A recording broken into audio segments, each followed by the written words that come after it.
figures d'érosion, c'est-à-dire en fait qui se forment pendant l'érosion ou bien pendant le transport. Nous avons également les figures de dépôt qui se forment pendant le dépôt. Nous avons vu donc plusieurs exemples. Vous avez également les figures post-dépôt, c'est-à-dire en fait qui se forment après le dépôt, après que le sédiment soit déjà déposé. Donc c'est à partir de là que, disons, ces figures se forment, comme les convolutes, les loadcasts, etc. Et puis le quatrième catégorie, donc nous avons terminé avec toutes les trois catégories. Donc maintenant nous allons commencer la quatrième catégorie donc, de figures sédimentaires. Les bioturbations. Ça va, vous entendez bien? Oui, monsieur.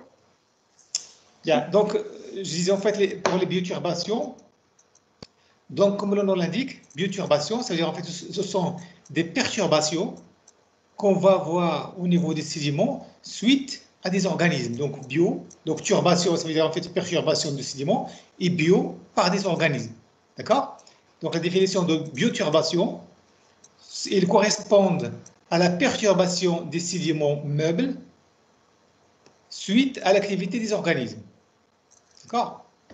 Donc c'est la bioturbation, ce sont tout ce qui concerne la perturbation des sédiments meubles suite à l'activité des organismes. Alors, l'activité peut être de différents types, soit les traces de locomotion, la locomotion est le fait de marcher.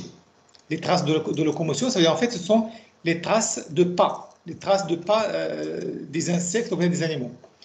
Vous avez également les traces d'habitat, c'est-à-dire en fait l'endroit où habitent dans certains organismes. Et puis vous avez des terriers. Alors, les terriers, ce sont des trous qui sont creusés dans le sédiment où se mettent également, c'est un genre d'habitat, d'accord, c'est un genre d'habitat, mais se forme surtout de tubes. Par exemple, comme les vers de terre. Les vers de terre, ils vivent dans ce qu'on appelle des terriers, etc. Alors, tout ça, on appelle ça donc des bioturbations. Donc, ce sont des traces, hein, ce sont des perturbations qui sont dues à l'activité des organismes, soit des traces de locomotion, soit des traces d'habitat, soit des terriers. Ces bioturbations, normalement, ils représentent de bons indicateurs de milieu de dépôt. D'accord? Ils vont nous indiquer, ils vont nous donner un bon indice sur le type de milieu de dépôt. Alors, comment ça? Si on arrive par exemple à reconnaître, par exemple la trace d'un insecte ou bien d'un animal, ici on connaît l'endroit où vit cet animal, le milieu de dépôt où il vit, donc automatiquement on va en déduire le milieu de dépôt de ces sédiments. Par exemple, imaginez par exemple que vous avez la trace d'un insecte qui vit dans les eaux chaudes, hein, dans les eaux chaudes. Bon, si vous trouvez cette trace dans un sédiment, vous savez automatiquement que ce sédiment-là, il a été déposé dans un milieu qui est chaud. Encore une fois, donc si vous avez par exemple la trace d'un animal qui vit dans des eaux profondes, dans un sédiment, bon, automatiquement vous pouvez en déduire que ce sédiment a été déposé dans un milieu qui est très profond. Donc, voilà, ça veut dire en fait, à partir de la trace de l'animal, on arrive à reconnaître l'animal, d'accord? Et connaissant le milieu de vie de l'animal, par le principe, ce qu'on appelle le principe d'actualisme toujours, on arrivera à identifier le milieu de dépôt, donc de l'environnement de dépôt, donc de sédiments. Et ces bioturbations, ce sont également des bons indicateurs de polarité des couches. La polarité des couches, parce que normalement, vous savez que dans certains endroits, on peut avoir des couches qui sont renversées par la tectonique. C'est-à-dire en fait que le haut de la couche est parti vers le bas. Hein, c'est ce qu'on appelle les séries inverses. Alors dans certains cas, quand on a une série inverse, on ne sait pas est-ce que la série est inverse ou bien est-ce qu'elle est normale. Comment est-ce qu'on peut le savoir? Eh bien, on peut le savoir avec les traces des animaux. À partir de vous savez par exemple, vous avez par exemple certains animaux qui laissent des traces un peu particulières, par exemple des terriers, qui ont une certaine polarité. Donc automatiquement, à partir de la trace donc, de ce terrier-là, on peut deviner est-ce que la couche a été renversée ou bien est-ce que la couche n'a pas été renversée. D'accord? Alors voilà donc pour ce qui est donc de ces perturbations, donc de ces bioturbations. Attention, il ne faut pas confondre avec les fossiles. Parce que normalement, vous voyez, normalement ici, on parle uniquement de la trace des organismes. D'accord? On parle de la trace des organismes. Ça veut dire la trace laissée par leur activité. Et non pas l'organisme lui-même. Parce que normalement, l'organisme lui-même, on appelle ça un fossile. Et un fossile, qu'il y a une discipline qui s'intéresse à ça, c'est ce qu'on appelle la stratigraphie et la paléontologie. D'accord? Si vous trouvez par exemple si vous trouvez par exemple des fossiles, je sais pas moi, une ammonite, un dinosaure, n'importe quoi, alors, la discipline qui va s'intéresser à l'étude donc de ces fossiles-là, on l'appelle stratigraphie et paléontologie.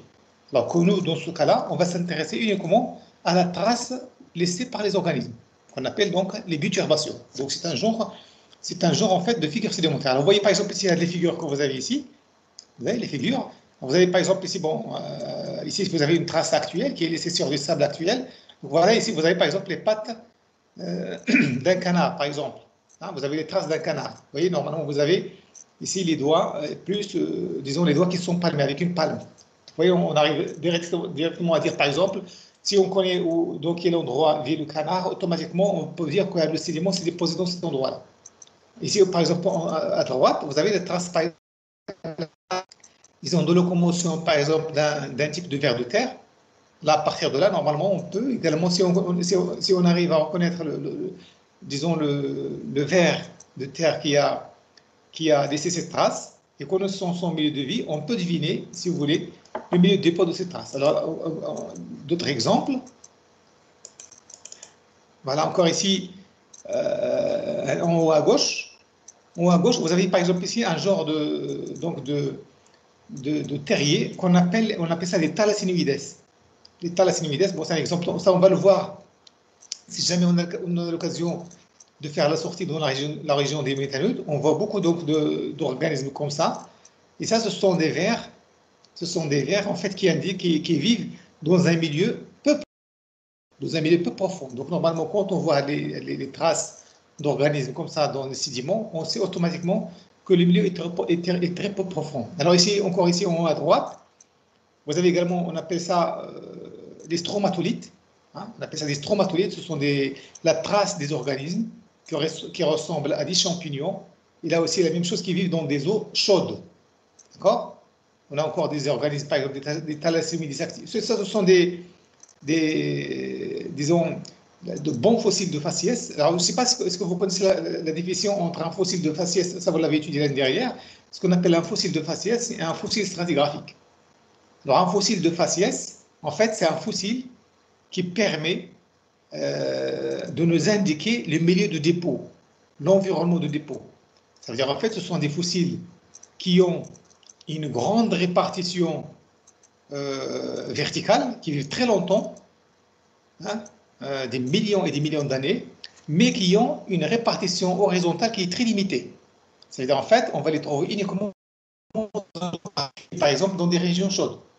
On a maintenant des stromatolites, par exemple. Les stromatolites, ce sont des organismes qui vivent donc depuis le primaire, donc ça fait pratiquement 280 millions d'années, donc depuis le primaire, et on les trouve encore actuellement. Et là, ils caractérisent généralement les eaux chaudes. Donc si on le trouve dans une série sédimentaire, ça veut dire en fait que c'est une série qui s'est déposée dans un milieu qui est très chaud. Ici en haut, en bas à gauche, alors vous avez également ici ce qu'on appelle des terriers. Ce sont des terriers en U, d'accord, qui ont certains organismes en fait qui creusent des terriers de cette façon-là. Il a, bien sûr, si on arrive à reconnaître l'organisme, si on arrive à identifier l'organisme qui a laissé cette trace, automatiquement on arrive, disons, à identifier, sachant également, connaissant son milieu de vie, on peut avoir une idée très importante, très intéressante sur le milieu de dépôt de ces sédiments. Et là, donc je vous ai parlé en fait que ce sont de bons indicateurs de la polarité des couches. Vous voyez, si je prends par exemple les stromatolites, vous voyez, les stromatolites, normalement, ils sont toujours normalement concaves vers le bas. Vous voyez, donc si vous le trouvez dans une couche inversée, maintenant, donc, si vous avez la concavité qui est dirigée vers le haut, Donc automatiquement, vous savez que la couche a été renversée par la tectonique. D'accord? Parce que normalement, eux, ils ont toujours, en fait, ils font des genres de dômes, c'est comme des dômes, et puis il y a le dôme qui est dirigé vers le haut. Ici, il y a des terriers, ils ont la forme en U. Ici, vous voyez, ici, on a également notre terrier ici, hop, la forme en U. Et donc, si vous avez au contraire un terrier qui est renversé, la forme de N, automatiquement, on sait que la couche est renversée. Alors ici en bas à droite, vous avez également un genre donc toujours de terrier, mais maintenant à la surface de la couche. Ici, je le vois ici dans la photo A, on le voit de profil, c'est-à-dire en fait à l'intérieur de la couche, et ici B, on le voit dans la partie supérieure de la couche. Donc c'est à peu près le même type d'organisme. D'accord? Voilà donc si on peut résumer ce qu'on peut dire à partir des biturbations. C'est-à-dire en fait, la première chose, c'est d'identifier, disons, à quel organisme appartient la trace, la biturbation. La deuxième chose, c'est connaître le milieu de vie de l'organisme. Et la troisième chose, c'est en déduire le milieu de dépôt de la couche sédimentaire. D'accord, mademoiselle? Vous avez bien suivi? Oui, monsieur. Oui, monsieur. Bien. Alors maintenant, avant de passer à autre chose, donc juste ici, par exemple, on a fait le tableau. J'ai essayé donc de vous présenter la différence entre, par exemple, entre un milieu éolien, un dépôt éolien et un dépôt aquatique. D'accord? C'est un mélange, si vous voulez, un mélange d'informations qu'on a vu entre le TP, d'accord, le TPTT et le cours. Regardez par exemple ici, comment est-ce qu'on a, parce que c'est très important par exemple, une fois qu'on a un sédiment, de savoir est-ce que c'est un sédiment, est-ce qu'il est éolien, c'est-à-dire en fait est-ce qu'il est déposé, ou bien est-ce qu'il est aquatique. Je pense que je vous ai donné le tableau dans la planche que je vais distribuer. Regardez par exemple l'état des grains, l'état des grains, d'accord? L'état des grains, donc ça on l'a expliqué hier, c'est que dans les dépôts éoliens, normalement l'état des grains de quartz, normalement il est mat. Il est mat, ça veut dire qu'ils ne sont pas brillants. Pourquoi? Parce qu'on a la présence des traces de choc. Donc voilà donc, alors que dans les dépôts aquatiques, on a plutôt des grains luisants, on a des surfaces lisses, sans traces de choc. Voilà donc un bon indicateur pour distinguer entre les dépôts éoliens et les dépôts aquatiques. C'est l'état des grains. On a également la forme des grains. D'accord? La forme des grains. Dans les dépôts éoliens, la forme généralement, il est arrondi. Donc ça, je l'ai expliqué hier, puisqu'on a beaucoup de chocs. Donc automatiquement, les grains de quartz, ils arrivent au stade final donc, de l'arrondissement. Donc on a les grains présentent des formes tout à fait arrondies. On les appelle des RM, des ronds mat. D'accord? Alors que les grains dans le dépôt aquatique, les grains, ils sont plus émoussés. On n'arrive pas au stade des ronds. Pourquoi? Parce que l'eau, il constitue toujours un amortisseur de choc. Donc, ce qu'on peut avoir dans les dépôts aquatiques, c'est les émoussés luisants. D'accord? Émoussés luisants. Maintenant, une autre différence qu'on peut faire, c'est l'orientation des plans de litage. Le litage, rappelez-vous, le litage, ce sont les lits, ce sont des lignes fines qu'on trouve à l'intérieur de la couche. Alors la différence, on a une grande différence entre le litage éolien et le litage aquatique, c'est que dans le litage éolien, la variance est plus grande pour un dépôt éolien. La variance, ça veut dire en fait, on peut avoir des changements d'angle.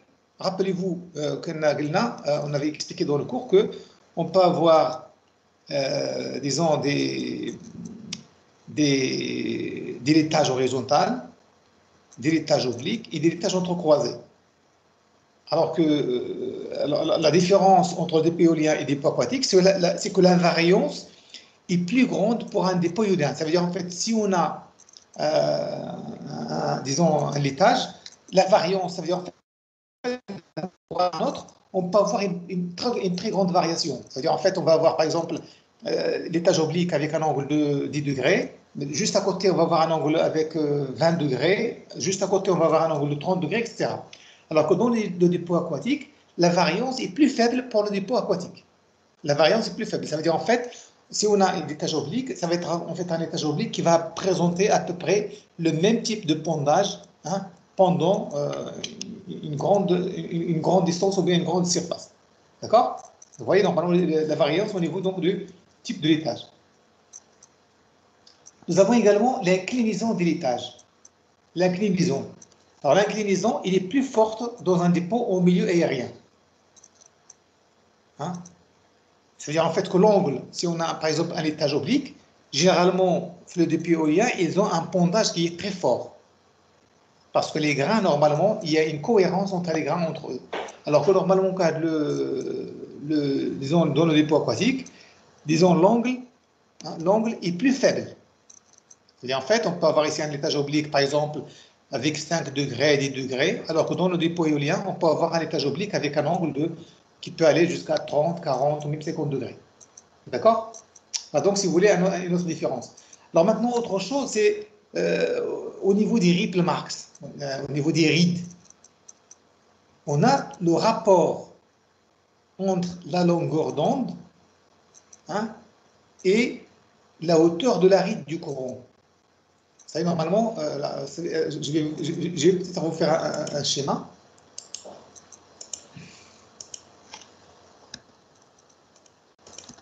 Alors, si j'ai par exemple une ride, attendez, voilà, avec ça.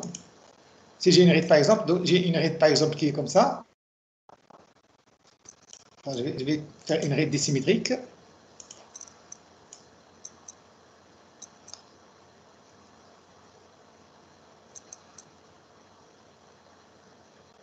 Voilà.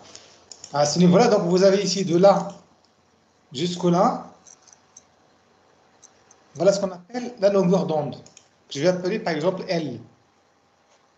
D'accord? Donc ça, c'est la longueur d'onde. C'est la longueur d'onde. En fait, la longueur d'onde, c'est quoi? C'est en fait, on va de la crête. Vous savez, c'est comme les ondes. Vous avez déjà étudié les ondes. Donc la longueur d'onde, c'est en allant de la crête à la crête suivante. D'accord? Ou bien du creux au creux suivant. On appelle ça la longueur d'onde. Et puis nous avons également la hauteur. La hauteur, c'est ça. Ça veut dire en fait en allant depuis la base du creux, d'accord, jusqu'à la moitié, disons, la moitié du creux. Donc, vous voyez? Donc ça, c'est H. Ça, c'est la hauteur. D'accord? Ça va, vous suivez, mademoiselle? Vous suivez? Oui, oui, monsieur. Alors, le rapport, si je prends maintenant le rapport, là, si je reprends maintenant le rapport L sur H, d'accord? Si je prends le rapport L divisé par H, d'accord? Donc si je mesure par exemple L en centimètres et puis que je mesure H en centimètres, ça c'est ce que on appelle ça la cambrure. On appelle ça la cambrure de la ride. On appelle ça la cambrure de la ride. Donc c'est le rapport L sur H. Parce que normalement, je peux avoir par exemple une ride qui est comme ça. Vous voyez, je peux avoir une ride qui est comme ça.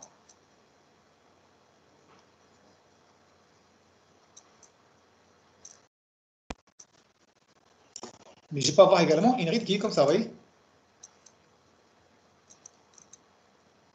Et dans ce cas-là, quelle est la différence entre celles-là? La longueur, par exemple, le rapport L sur H n'est pas le même. Alors, il y a une grande... Alors, voilà ici un bon critère pour faire la différence entre les rides éoliennes et les rides aquatiques. Rappelez-vous, les rides, ce sont des ondulations qu'on trouve à la surface du sable. D'accord? On les trouve normalement aussi bien dans les milieux éoliens qu'en dans les milieux aquatiques.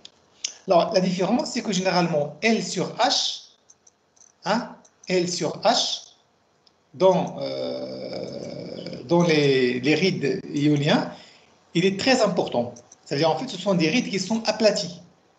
Donc, dans les rides éoliens, ils sont aplatis. Donc, L sur H est compris entre 14 et 100. Alors que dans les dépôts aquatiques, nous avons L sur H est beaucoup plus faible. On dit que là, nous avons des rides qui sont cambrées. Des rides qui sont cambrées. Ils ont une bonne cambrure. Donc, ça veut dire en fait que L sur H est très faible. Il est compris entre 4 et 20. Donc, ici, un bon critère, vous avez ici un bon critère pour faire la différence entre ce qu'on appelle des rides éoliennes et des rides aquatiques. Bien sûr, vous pouvez vous amuser à mesurer sur des rides actuelles, vous allez trouver ça. Hein, si vous allez par exemple sur la plage et que vous trouvez des rides, vous pouvez mesurer LH, L sur H, et automatiquement vous allez vous remarquer que LH, certainement, il doit être compris entre 80.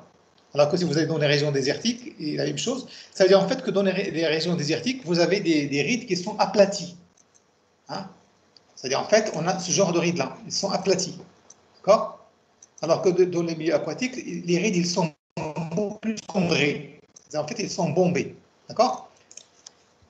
Voilà, ça c'est un bon critère justement. Si vous avez par exemple des rides anciennes dans un sédiment, vous avez des figures sédimentaires par exemple qui datent de plusieurs millions d'années, pour connaître le milieu des pots, pour savoir est-ce que c'est des rides éoliennes ou bien est-ce que c'est des rides aquatiques, bah, vous n'avez qu'à mesurer par exemple la cambrure de la ride et puis vous pouvez, disons,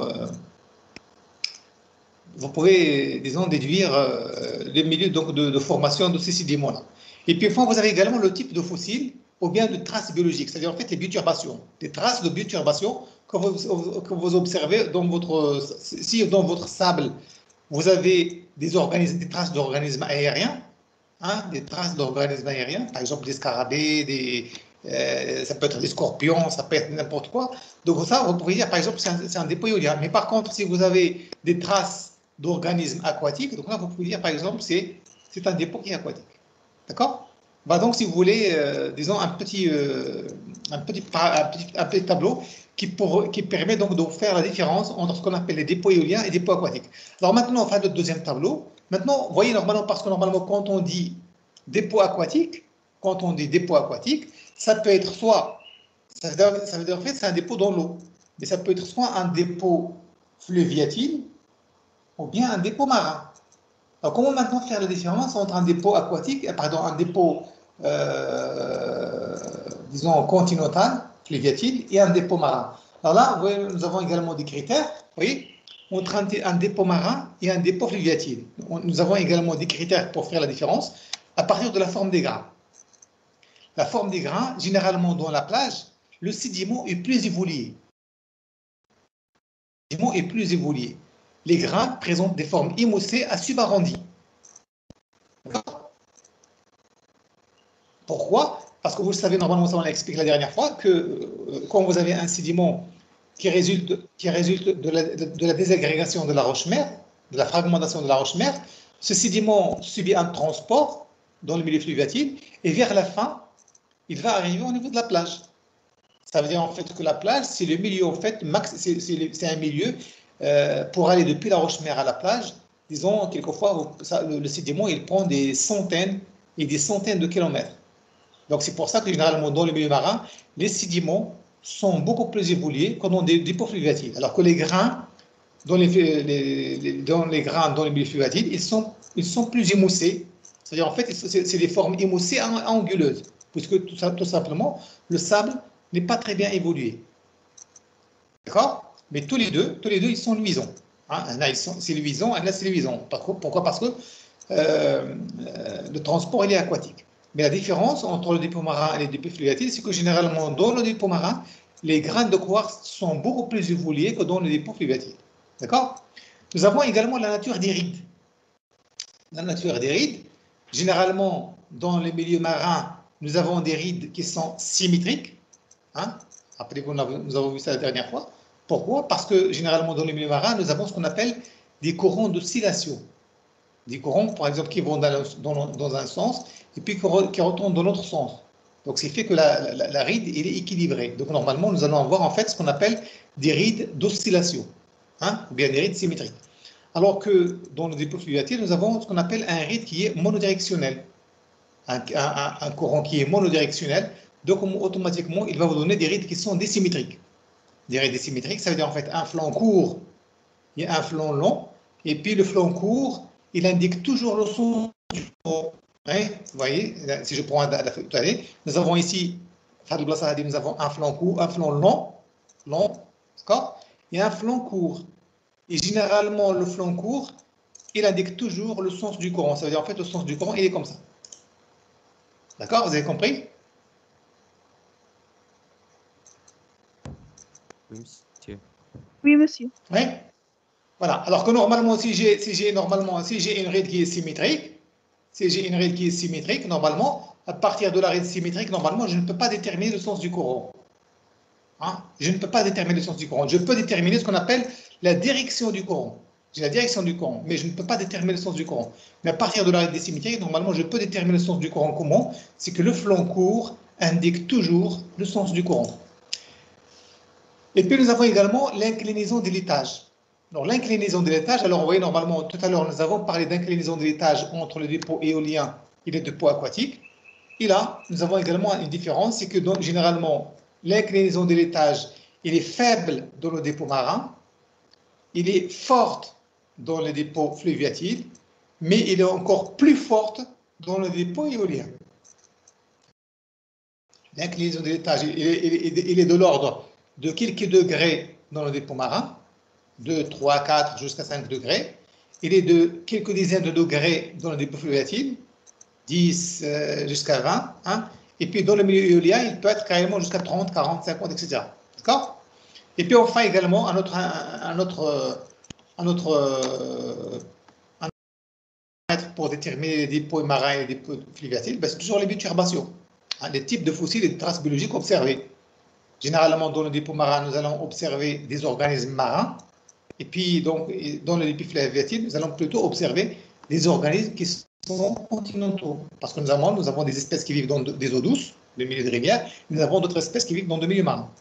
D'accord? Voilà donc ici, si vous voulez, un bon critère donc, pour déterminer, disons, pour faire la différence entre, pour distinguer entre les dépôts éoliens, les dépôts aquatiques, et entre les dépôts aquatiques, c'est-à-dire les dépôts fluviatiles et les dépôts marins. D'accord?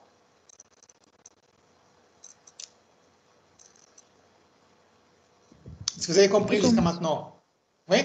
Bien. Oui. Alors maintenant, on a terminé avec les figures sédimentaires. Donc, vous voyez, normalement, nous avons vu plusieurs dizaines de figures sédimentaires. Il faut savoir en fait que dans la nature, il y a d'autres figures sédimentaires. Mais on ne va pas faire toutes les figures sédimentaires, sinon on ne va pas s'en sortir. Ici, je vous ai montré les principales qu'on trouve dans des séries sédimentaires. Et là, justement, par exemple, si jamais nous avons l'occasion de faire la sortie dans la région des Métallurgies, normalement, on peut voir la plupart de ces figures-là sur place.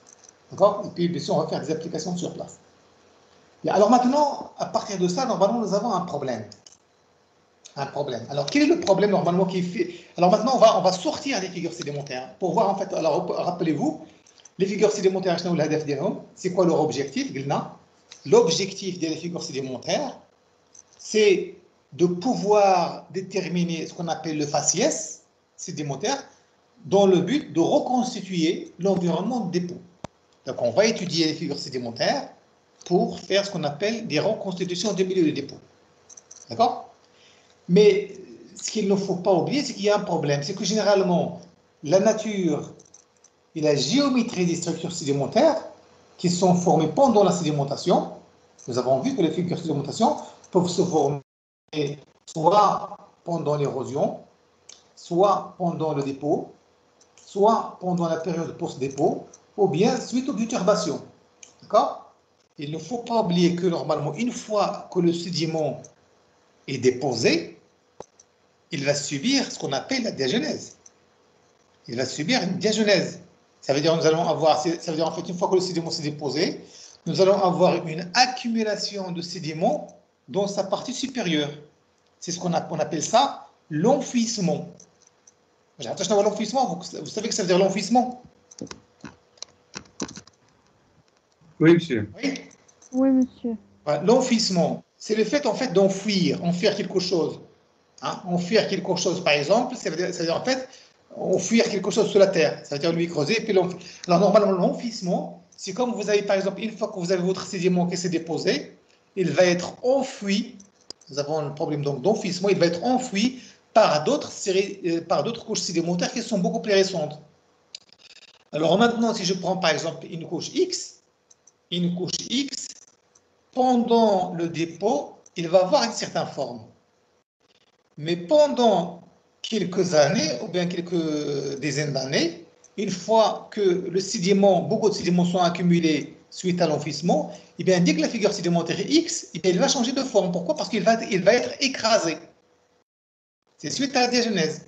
Donc, automatiquement, le problème qu'il y a, c'est que, normalement, la figure sédimentaire qu'on va voir dans le sédiment, la figure sédimentaire qu'on va voir suite à la diagenèse, il n'est pas la même que celle qu'il y avait au niveau de sédimentation. Est-ce que vous avez compris ce problème? Oui, monsieur. Alors, regardez comme un exemple. On va parler par exemple de la cambrure. Hein? Alors, vous voyez, alors, malheureusement, je viens d'effacer l'éclat. Je vais expliquer ça tout de suite.